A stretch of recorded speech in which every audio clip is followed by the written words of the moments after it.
ننتقل إلى موضوع آخر. تعتبر مزرعة نصر شويخ بالوادي رائدة في تربية النحل وإنتاج العسل المعروف بجودته ونوعيته الرفيعة، إلا أن انعدام المعرفة بخصائص عسل الصحراء خلق مشاكل عديدة في التسويق. نتابع مع سكينة بالعروسي وأمينة بن حمان.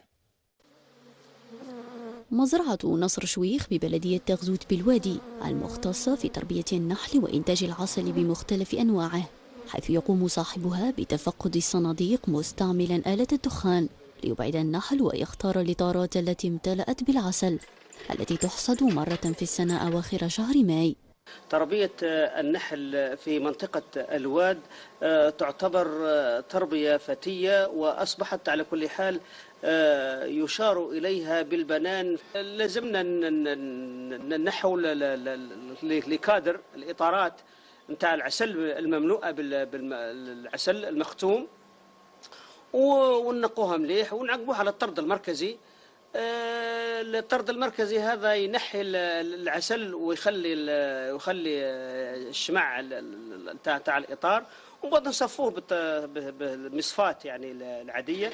إنتاج العسل بالوادي الذي أضحى ينافس ولاية الشمال، إلا أن قلة الدعم وانعدام المعرفة بخصائص عسل الصحراء خلق مشاكل في التسويق. نتمنى من القطاع الفلاحة والمسؤولين في هذا القطاع باش يعقبوا العسل، هذا العسل اللي ذات جودة رفيعة للتحاليل، باش نشوفوا مدى فعاليته في القطاع الصحي.